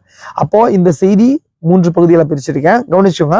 அப்போ இந்த பேசும்போதுதான் தீர்க்கதரிசி என்ன சொல்றாரு, இந்த ஃபர்ஸ்ட் பார்ட்ட பேசுறாரு. அந்த ஃபர்ஸ்ட் பார்ட்டுக்குள்ள விஷயத்த தான் நான் சொல்ல இப்ப இது வரைக்கும் நான் சொல்லிட்டு இருந்தேன். என்ன சொன்னேன், நான் எதை குறிச்சு பேசுறேன் அப்படின்னு சொல்லி எனக்கு தெரியல, ஆனா நான் பேசுறேன். நான் ப்ரிசியூமிங், அதாவது யூகித்து பேசுறேன், அதிகாரம் இல்லாம பேசுறேன்னு நினைக்காதீங்க. நான் ஏதோ ஒரு காரியத்தை உங்களுக்கு சுற்றி காட்ட நினைச்சு பேசுறேன்றார். 1. 2வது, இது எப்ப பேசுறாரு, 62வது வருஷத்துல பேசுறாரு, 30வது மாசம், அந்த வருஷத்துடைய ஒரு நாள் முன்னாடி, அந்த வருஷம் முடியறதுக்கு ஒரு நாளைக்கு முன்னாடி பேசுறாரு முக்கியமா. 2வது பாயிண்ட் அது. 3வது பாயிண்ட், இது எனக்கு பயங்கரமான நேரம், அவருடைய ஊழியத்திலேயே முக்கியமான பயங்கரமான ஒரு கட்டமா இருக்குது. ஏன்னா ஒரு பெரிய ஒரு டிராஸ்டிக்கான ஒரு சேஞ்ச் ஒரு மினிஸ்ட்ரியில நடந்திருக்குது. அது வரைக்கும் இன்க்ளைண்டே, அதாவது மேல் நோக்கியே போய்கின்ற மினிஸ்ட்ரி 1960க்கு அப்புறம் ஒரு டிக்ளைன் ஃபாலர் நோக்கி வருது. 1963க்கு அப்புறம் இன்னும் சுருங்கி 100 பேர் 50 பேருக்கு வர ஆரம்பிச்சிருச்சு. அப்ப அதோடைய தொடக்க புள்ளியா தான் இந்த செய்தி இருக்குது, அவரோட மினிஸ்ட்ரியில தொடக்க புள்ளியா. அதுதான் தீர்க்கதரிசி சொல்றாரு. ஏன்னா எதுக்காக இது நடக்குதுன்றதை குறிச்சு தீர்க்கதரிசி என்ன பண்றாருங்க, காட்டுறாரு, சொல்ல ஆரம்பிக்கிறார். அதான் இது எனக்கு ஒரு பயங்கரமான நேரம் அப்படின்றாரு. இப்ப நம்ம சொல்றோம் இல்லையா, எனக்கு ரொம்ப இம்பார்ட்டன்ட் நேரம், இல்ல என் வாழ்க்கையில ஒரு மேஜரான ஒரு டைம், அது ஒண்ணு நான் ஏதாவது ஒரு காரியத்தை தெரிந்து கொள்ள நேரம்னு சொல்லி நம்ம சொல்றோம் இல்லையா, அது மாதிரி தீர்க்கதரிசிக்கும் முக்கியமான நேரமா இந்த செய்தி நேரம் இருக்குது. அதனாலதான் இதை சொல்றாரு. இதில் ஒன்று சம்பவித்தது, எனக்கு என்ன செய்ய வேண்டும் என்றே தெரியாது இருக்கிறது. பாருங்கள், என்னுடைய ஊழியத்தின் நாட்களிலே எனக்கு தெரிந்தவரை மிக திகில் ஊட்டுகிற குறுகிய பாதையில் நான் நின்று கொண்டிருக்கிறேன். அப்போ தீர்க்கதரிசிக்கு 1933ல மினிஸ்ட்ரி ஸ்டார்ட் பண்ணி 1962 வரைக்கும் 30 இயர்ஸ் போயிருக்கு. அப்போ ஒரு முக்கியமான நேரத்துல இருக்கிறேன், நான் பயமான நேரத்துல இருக்கிறேன். ஒண்ணு இதனுடைய முடிவா, என்னோட ஊழியத்தோட டிக்ளைன் நடந்துச்சு, நடந்துச்சு. அப்ப என்னோட முடிவா இல்ல என்னோட ஊழியம் வேற ஒரு காரியத்தை நோக்கி நகருதா அப்படின்றத நான் புரிந்து கொள்ள முடியலன்றதுதான் இதோடைய அர்த்தம். புரிச்சுங்களா உங்களுக்கு? அப்ப பாருங்க என்ன நடக்குது, இது எல்லாமே வெளிப்படுத்தோட கனெக்ட் பண்றதா இருக்குது. நெக்ஸ்ட் வீக் நான் பார்க்கும்போது நான் ஒரு சில பாயிண்ட்ஸை சொல்லியிருக்கிறேன், அங்கங்க பேசியிருக்கிறேன். எகைன் ஒரு டைம் 2 டைம் கேளுங்க, தயவு செஞ்சு கேட்கறவங்க. இதை அப்படியே விட்டு பாதியோட புரியலன்னு சொல்லி போயிடாதீங்க. நெக்ஸ்ட் நான் பார்க்கும்போது நெக்ஸ்ட் செக்ஷன் நான் கூடிய விரைவிலே நான் என்ன பண்றேன், நாளைக்கு அப்லோட் பண்றேன். ஏன்னா நான் இது இந்த சர்ச்ல நான் எடுக்கல. ஏன் எடுக்கலன்னு சொன்னா, இது இப்படி எடுக்க முடியாது, இந்த பாட்டை எடுக்க முடியாது. ஏன்னா இந்த செய்தி புத்தகத்தை வாசிச்சா மட்டும்தான் மற்ற 7 முத்திரைகளுக்குள்ள தெளிவா ஒரு ஒரு ஒரு ஒரு ஊழியனா இருக்கட்டும், தனிப்பட்ட விசுவாசியா இருக்கட்டும், இந்த செய்தியை புரிந்து கொள்ள முடியும். அதனாலதான் நான் என்ன பண்ணல, இதை ஃபுல் பீட்ல இருந்து எடுக்காம கீழே இப்படி நான் கீழே என்ன பண்றேன், நான் வெளியே எடுத்து எக்ஸ்பிளைன் பண்ணிட்டு இருக்கிறேன். இவங்களுக்கு புரியலன்னு சொன்னா ஆன்லைன்ல கேட்கிற நபர்களா இருக்கட்டும், இல்ல சர்ச் விசுவாசிகளாகட்டும், எனக்கு என்ன பண்ணுங்க, கால் பண்ணுங்களேன், நேரம் என்ன மீட் பண்ணுங்க. நான் உங்களுக்கு இது இன்னுமா கூடுமான வரைக்கும் எக்ஸ்பிளைன் பண்ண நான் விருப்பப்படுறேன். புரிச்சுங்களா? நீங்களா ஒரு முடிவுக்கு என்ன பண்ணாதீங்க, வராதிங்க. திருப்பி சொன்னது போல அந்தமே கவனிங்க நல்லா. இப்ப நெக்ஸ்ட் வீக் வரும்போது கம்பல்சரி இந்த செய்திக்குள்ள இப்ப என்ன பண்றோம், நம்ம என்டர் ஆயிட்டீங்க, இந்த செய்தியை கொடுக்குறாருன்னு சொல்லி. இப்ப நெக்ஸ்ட் பார்க்கும்போது இது தீர்க்கதரிசி ஊழியத்துல 6 சொப்பனங்கள், இந்த கடைசியா ஒரு டிராஸ்டிக் சேஞ்ச் நடக்கிறதுக்கு முன்பதாக 6 சொப்பனங்களோடு கூட வந்த நபர்கள், அந்த சொப்பனத்துக்கு வந்த விளக்கங்கள், இவருக்கு வந்த சொப்பனம், அதுக்கு விளக்கங்கள், இதுக்கான அர்த்தம் என்ன அப்படின்றத பார்த்துட்டு எப்படி 7 முத்திரைகள் திறக்கப்பட்டுச்சுன்ற காரியத்துக்கு நேரா நம்ம கடந்து போகலாம். புரியுதுங்களா உங்களுக்கு? கவனிங்க நல்லா. முக்கியமான நான் சின்ன ரீகால் பண்ணிடுறேன், திரும்ப பேசின காரியத்தை ரீகால் பண்ணிடுறேன், என்ன காரியத்தை இன்னைக்கு பேசியிருக்கேன்னு சொல்லிட்டு. சிமிலரா போன வாரம் பேசின அந்த பாகம் மாதிரியா இருக்கும், ஆனா இன்னும் கொஞ்சம் ஒரு சில காரியங்களை டீட்டெயிலா இன்னைக்கு நான் பேசியிருப்பேன். புரிஞ்சுங்களா உங்களுக்கு? அப்ப என்ன காரியத்தை குறிச்சு நம்ம ஸ்டார்டிங்ல இருந்து பார்த்தோம். எகைன் திரும்ப சொல்றேன், 1960 வரைக்கும் தீர்க்கதரிசி நின்னார் அப்படின்னு சொன்னேன். அதுக்கப்புறம் எகைன் போன வாரம் சொன்னதுக்கான எவிடன்சஸ் ஒரு சில காரியங்களை வாசிச்சேன். அதுக்கப்புறம் 70 வாரத்தை ஏன் தீர்க்கதரிசி ஸ்டார்ட் பண்ணார், தானியேல் 70வது வாரம் ஏன் ஸ்டார்ட் பண்ணார்னு சொல்லி பார்த்தேன். அந்த 70வது வாரத்துலதான் என்ன இருக்குது, எக்காலங்கள் இருக்கு, முத்திரைகள் இருக்கு, கலசங்கள் இருக்கு, 3 ஐயோக்கள் இருக்கு, சூரியன் என்ற ஸ்திரீ இருக்கு, சிவப்பான ஒளி சர்ப்பம் இருக்குது, பிசாச தள்ளப்படுறது இருக்குது. இதெல்லாம் அதுலதான் கட்டப்படுது. அதனாலதான் நான் இதை பாக்குறேன் அப்படின்னு சொல்லி தீர்க்கதரிசி சொல்றாரு. அதை பார்த்தோம். அதே போல 61வது வருஷத்துல தீர்க்கதரிசிக்கு என்ன நடந்துச்சுன்னு சொல்லி பார்த்தோம். அந்த 7 சபை காலங்கள் திறக்கப்படும் போது வானத்துல காணப்பட்டுச்சு பார்த்தோம் இல்லையா, பிறையில காணப்பட்டுச்சு. அதே போல அவரு பிளாக் போர்ட்ல என்ன பண்றாரு, 7 சபை காலங்கள் நம்ம பாக்குறோம்ல, இன்னைக்கு இருக்கிற 7 சபை காலங்களுடைய பிறை நிலா டைகிராம் இருக்குல்ல, அது தீர்க்கதரிசி 61வது வருஷத்துல 7 சபை காலங்கள் செய்தியை கொடுக்கும்போது வரைஞ்சுது. அது ரைட்ன்றத பரிசுத்த ஆவியானவர் என்ன பண்றாரு, பின்னாடி போர்ட்ல 300 பேர் இருக்கும்போது வரைகிறார். அப்ப 3 விஷயங்கள். அடுத்தது தீர்க்கதரிசி கெண்டகில என்ன பண்றாரு, ஹண்டிங் ட்ரிப் போகும்போது ஹண்டர்ஸ் வேலி வேட்டைக்கார பள்ளத்தாக்குல தேவன் எல்லாரும் இந்த வெளிப்படுத்த விசேஷத்தை திறக்கிறதுக்கான ரகசியங்களை சொல்றாரு. அதே போல ஸ்ரீவப்போர்ட்டுக்கு தீர்க்கதரிசி போகும்போது லூசியாவில் ஸ்ரீவப்போர்ட்ல போகும்போது சிஸ்டர் ஷ்ரேடர் மூலமா அந்த மோசஸ் எலைஜா மினிஸ்ட்ரி திரும்ப கிரைஸ்ட் மினிஸ்ட்ரி 3 மாசத்துல இந்த கூடாரத்துல நடக்கும்னு சொல்லப்பட்டுச்சு. அதே போல இன்னொரு நபர் என்ன பண்றாரு சொன்னா, வரும்போது இன்னொரு லேடி 3 நபர்கள் மூலமா இந்த திரும்ப ரிப்பீட் ஆகுது, தர்ஷனம் ரிப்பீட் ஆகுது. இது எல்லாம் வெளிப்படுத்த விஷயத்தை திறக்கிறதுக்கு காரணம் அமைஞ்சிச்சு. அடுத்தது 1. 2வது தீர்க்கதரிசி எப்படி அது கிராஜுவலா இந்த மினிஸ்ட்ரி செஞ்சுட்டு கொண்டே வந்தார்ன்றதை குறிச்சு பார்த்தோம். அடுத்தது இந்த புத்தகம் எப்படி வந்துச்சு ஐயா, முடிவின் அடையாளம் பண்ணும்போது எந்த வசனத்தை தீர்க்கதரிசி வாசிச்சார், காரணம் என்ன? வெளிப்படுத்தல் 10 அதிகாரம் தான் வேதத்துடைய திறவுகோலா இருக்குது. அது வெளிப்படுத்தல் 10 அதிகாரத்தை திறக்காம வேதம் திறக்கப்படாது. அங்கங்கமா நம்ம எப்படிங்க ஒரு வீட்டை துவாரத்தின் வழியா பாக்குற மாதிரி இருக்கும். ஒரு டோரோட துவாரத்தின் மூலமா பார்த்தா வீடு எவ்வளவு தெரியுமோ அவ்வளவுதான் இந்த வேதம் தெரியும். ஆனா வேதத்துடைய கதவு எதுனா வெளிப்படுத்தல் 10. ஏன்னா வெளிப்படுத்தல் 10 தான் திறக்கப்பட்ட 7 முத்திரைகளை பூமிக்கு கொண்டு வருகிறதா இருக்குது. அது 7ஆம் தூதன் மூலமா திறக்கப்பட வேண்டியது அவசியமா இருக்குது. அது திறக்கிறது ஆட்டுக்குட்டியானவர். அப்போ வெளிப்படுத்தல் 10 அதிகாரம் வரும்போது அதான் முடிவின் காலன்னு சொல்லப்படுது. அதனாலதான் தீர்க்கதரிசி வெளிப்படுத்தல் 10 அதிகாரம் 1ஆம் வசனத்துல இருந்து 7ஆம் வசனம் வரைக்கும் வாசிக்கிறார். ஏன் இது வாசிக்கிறாருன்னா, அவர் வாழ்க்கையில் நடந்த ஒரு சில சேஞ்சஸ், அவர் வாழ்க்கையில நடந்த 30 வருஷத்துல இருந்தே நடக்காத ஒரு சேஞ்சஸ், ஒரு திகில் ஊட்டுற காரியமா இருந்துச்சு. ஒரு முக்கியமான நெக் மூமெண்ட் நிக்குது. அதே போல ஊழியத்திலையும் அவருக்கான டிக்ளைன் பார்ட் ஸ்டார்ட் ஆயிடுச்சு. இதெல்லாம் தான் அவரை இந்த செய்தி கொடுக்கறதுக்கு ஆரம்பமா இருந்துச்சு. அடுத்தது இந்த செய்தி 3 பார்ட்டா நான் பிரிச்சிருக்கேன். தீர்க்கதரிசி பிரிக்கல, நான் உங்களுக்கு புரிய வைக்கிறதுக்காக 3 பார்ட்டா பிரிச்சிருக்கேன். முதல்ல ஏன் இந்த செய்தியை தீர்க்கதரிசி கொடுத்தாருன்றது. 2வது அவருக்கு அந்த சபையில சொப்பனங்கள், தர்ஷனம். 3வது பார்ட்டு கேள்வி பகுதிகள். இந்த செய்தி கடைசியா எதை நோக்கி, அந்த மிஸ்ட்ரீஸை குறிச்சு கேள்விகள், ஊழியத்தை குறிச்சு கேள்விகள், இதான் முடிவின் அடையாளமா, ஒருவேளை இதுவா இருக்குமா கேள்வி போட்டு எடுத்துட்டு போறாரு தீர்க்கதரிசி. இந்த செய்தியை ப்ரிசூமிங் அப்படின்றார். ஆனாலுமே அது தவறு கிடையாது. சபைக்கு அறிவிக்கிறதுக்காக பவுல் என்ன சொன்னாரோ, நான் கர்த்தருடைய ஆலோசனைகள் ஒன்றில் பிரயோஜனமானவைகள் ஒன்றையும் நான் என்ன பண்ணல, மறைச்சு வைக்கலன்னு சொல்லி, அதே போல தீர்க்கதரிசி இந்த பாயிண்டோட கூட இதை நிறுத்துறாரு. இந்த பாயிண்ட் இது வரைக்கும் நான் பேசின காரியங்கள் ஓரளவுக்கு புரிஞ்சிருக்கும் நான் நம்புறேன். திரும்பவும் ஒரு முறை நீங்க கேளுங்க. நாளைக்கோ நாளைக்கு அந்த இன்னொரு முறை என்ன பண்றேன், இந்த செய்திக்குள்ள அப்லோட் பண்றேன். நெக்ஸ்ட் வீக் வரைக்கும் நான் காத்திருக்கிறதுல எனக்காக ஜெபம் பண்ணுங்க. இதை ப்ரிப்பேர் பண்றதுக்கு இன்னும் எனக்கு அந்த பாயிண்ட்ஸ் தேவைப்படுது. எனக்காக ஜெபம் பண்ணுங்க. ஆன்லைன்ல கேட்கிற நபர்களா இருக்கட்டும். நான் திரும்ப சொல்றேன், இந்த செய்தி சாதாரணமான ஒரு பேசிக்கான பேபி பிலீவர்ஸ் கிடையாது, குழந்தை விசுவாசிகளுக்கு கிடையாது. ஒரு மெச்சூரிட்டியா வார்த்தையை புரிந்து கொள்ளணும், இந்த செய்திக்குள்ள நான் ஆழமா வரணும் நான் அப்படின்ற நபர்களுக்கு தான். நீங்க ஒரு டைம் இல்ல 2 டைம் 3 டைம் இந்த செய்தியை கேளுங்க. நீங்களா ஒரு ப்ரெசியூமிங்குள்ள யூகித்து கொண்டு வராதீங்க. உங்களுக்கு புரியலன்னு சொன்னா தயவு செஞ்சு நீங்க கால் பண்ணுங்க, கால் பண்ணி கேளுங்க. கர்த்தர் உங்களை ஆசீர்வதிக்கட்டும். நான் டிஸ்கன்டினியூ பண்றேன்னு சொல்லி நினைக்காதீங்க. நெக்ஸ்ட் வீக் நாளைக்கோ திரும்ப எகைன் இதெல்லாம் நான் அப்லோட் பண்றேன். நான் திரும்ப இந்த செக்ஷனை வச்சு நான் அப்லோட் பண்றேன். கர்த்தர் உங்களை ஆசீர்வதிக்கட்டும். தேவன் நம்மளோட கூட இருப்பாங்க. நம்ம எல்லாம் ஜெபிக்கலாம். கிருபை நிறைந்தங்கள் பரலோக பிதாவே, இந்த ஆசீர்வதிக்கப்பட்ட இந்த நாளுக்காய் கூட நன்றி. இந்த நாளிலும் மீண்டும் ஒரு செய்யாக பிள்ளைகளாகிய நாங்கள் கர்த்தாவே இந்த காரியத்தை குறித்து தியானிக்கும்படியான தன்மைகளை கூட்டி கொடுத்தீர் கர்த்தாவே. அது இந்த பாகம் தீர்க்கதரிசிக்கு அது கடினமான பாகமா இருந்துச்சு. அதே தேவன் பரிசுத்த ஆவியானவராக இருந்து இன்னைக்கு இந்த தமிழ் மனவாட்டிக்கு இந்த காரியத்தை விலக்கி தரதுக்கு ஏதுவான தன்மைகளை எனக்கு தந்திருக்கிறீர். அதுக்காக நன்றி. இது நான் அல்ல ராஜா, நீர் ஒரு நோக்கத்தோடு கூட கர்த்தாவே அந்த பாகத்தை எனக்குள்ள வைத்தீர் அப்பா. இதுல பேசும்போது ஒரு சில மிஸ்டேக்ஸும் அப்பா முன்பின் வந்திருக்கலாம். ஆனால் இது பேசுறதுக்கு பின்பதாக இருக்கிற நோக்கத்தை அறிந்திருக்கிறீர். அது சபையானது இன்னுமாய் பக்தி விருத்தி அடைவதற்கென்றே நாங்கள் விசுவாசிக்கிறோம்.